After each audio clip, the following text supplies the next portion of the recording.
viongozi wote wa dini watoke hadharani kukemea vitendo hivi vya utekaji, kwa sababu wanaotekwa ni waumini wa dini mbalimbali. Mwisho, ninawasihi kabla ya mwisho, hii ni nchi pekee duniani ambayo mtu anatoka kukemea uovu anaadhibiwa. This is a high level ya impunity. Hii serikali inaipeleka nchi hii, apelekwe polisi, apelekwe mahakamani, ndio wanachosema utawala wa sheria. Kuua watu kihuni, kidhalimu, kuchukua judgment ya kuua watu ni jambo la kimungu.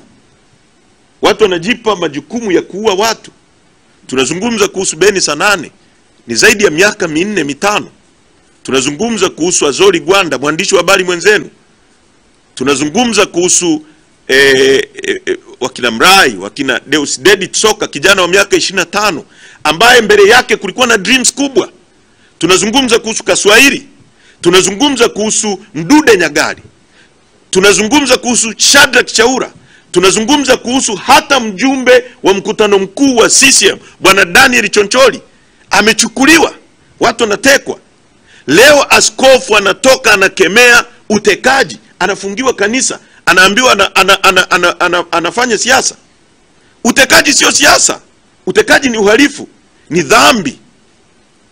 Na viongozi wote wa dini, wale wanaosoma Biblia, waelewe watumishi wa Mungu wakina Abed, Meshach na kina Abednego. Wakina Meshach na Abednego walikuwa napinga tawara za kidhalimu kama hizi. Ni tawara kabisa zilikuwa za kiserikali. Mitume wengi tu wa Mungu wamesulubiwa kwa kupinga tawara za dhalimu. Na ndio kazi ya hasa ya dini.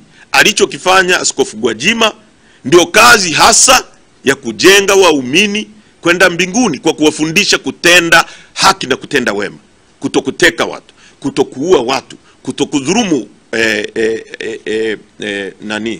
uhai wa watu. Na sisi tunaunga mkono alichokifanya Askofu Gwajima, na tunawasihi viongozi wengine wote wa dini watoke wakemee mambo haya ambayo sio mambo ya mazuri katika nchi yetu. Na sisi hatutanyamaza. Hatutanyamazia utekaji, hatutanyamazia uovu wowote katika nchi hii. Na kumbukeni, si kwa nini nyie waandishi tusaidieni kufanya analysis.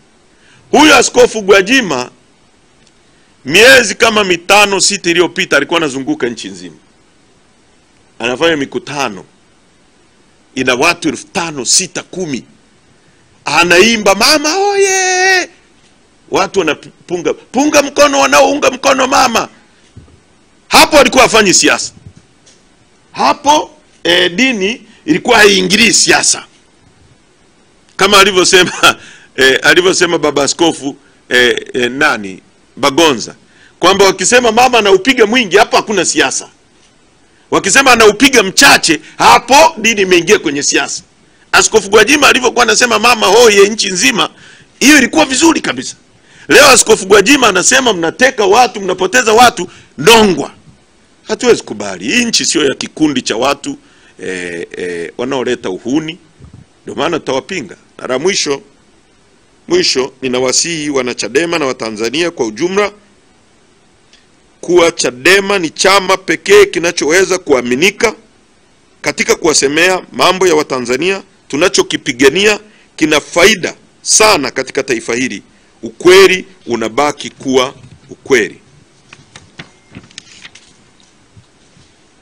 Tumekuwa na chaguzi za kihuni, huo ni ukweli. Tumekuwa na chaguzi zenye mauaji, huo ni ukweli.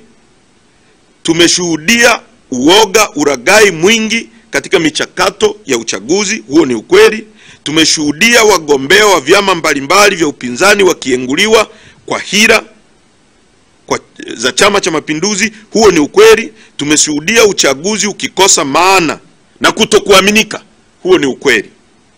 Sisi Chadema tunasema tutawaunganisha Watanzania ili wapaze sauti zao, kuiambia serikali izingatie, ione umuhimu, isifanye masihara kuwa mabadiliko yanayotakiwa kwenye mfumo ya uchaguzi yatakuwa ni sababu ya kuendelea kulinda amani ya nchi hii.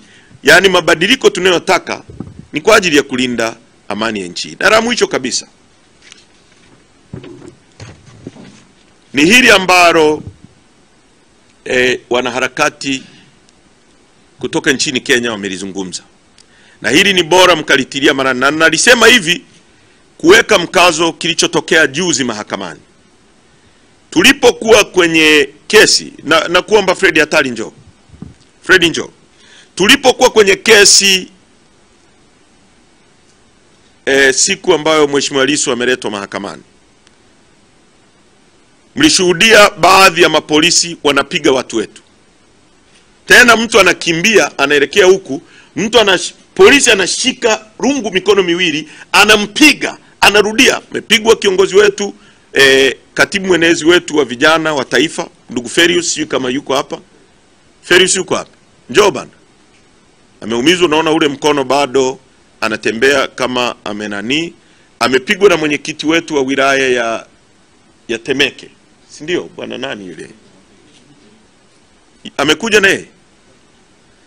Kwa bwana huyu amepigwa, na mliona alikuwa haresist, na Benito amepigwa. Lakini huyu Fred na wenzake watatu walikamatwa, wakaviringishwa kwenye turubai la gari ya polisi, wakasafirishwa kusikojulikana kwa muda mrefu sana. Na wale polisi wakawa wanawasiliana kwa simu, wakaenda kuwabwaga Mkuranga. Na nafikiri baadaye atasema kidogo. Wakaacha Mkuranga. Sasa hao walipigwa tu, lakini huyu Fred na wenzake walichukuliwa wakaenda kuachwa Mkuranga. Na ni baada ya wale polisi kupokea order kwamba hao waacheni. Sasa kama wasingepokea hiyo order, leo tungekuwa tunasema Fred Atali na wenzake wako wapi. Hili linatusaidia pia kuzungumza kuhusu yaliyomtokea Boniface Mwangi na yule binti anaitwa Agatha Atuhaire. Na nimemsikia tunaongozwa na watu wa hovyo sana katika nchi hii, ambao wataingiza nchi kwenye crisis kubwa kimataifa, kidiplomasia na kila kitu, alafu tutakuwa kwenye matatizo makubwa sana. Watu wanaituhumu serikali kwamba imewakamata, imewafanyia vitendo vya sodomi. Na kuna watu wamelalamika kuhusu kufanyiwa vitendo vya sodomi katika nchi hii. Na kuna wengine waliogopa kusema. Nampongeza bwana Boniface Mwangi kwa kuwa muwazi.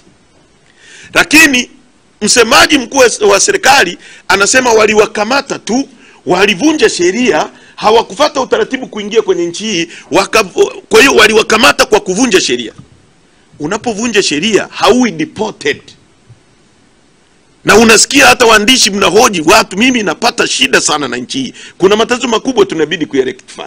Unapomhoji msemaji anasema hao watu walivunja sheria. Unapovunja sheria unatakiwa kufanywa nini? Sio kwenda kuteswa. Anasema nchi hii sio shamba la bibi. It's true, sio shamba la bibi. Ndio maana tunapinga wizi wa mali za umma. Hatutaki nchi yetu iwe shamba la bibi. It's true, hatutaki nchi iwe shamba la bibi. Lakini kama mtu amevunja sheria, sheria zetu zinasema akamatwe, apelekwe kwenye kituo cha polisi, familia yake itambulishwe, afunguliwe mashtaka. Yako wapi mashtaka aliyofunguliwa Boniface Mwangi kwa kosa lolote katika nchi? Yako wapi mashtaka aliyofunguliwa na akapelekwa mahakamani Agatha Atuhaire? Yako wapi? Kama walikuwa na makosa, kwa nini hawakufunguliwa kesi? Kwa nini wamepigwa na wakatelekezwa kwenye nani? Sasa haya mambo crisis yake ni kubwa sana. Hii nchi haiwezi kuongozwa na kagenge kadogo ambako anajisikia kwamba nchi ni mali yake, kameiteka. They think they can do anything to anybody.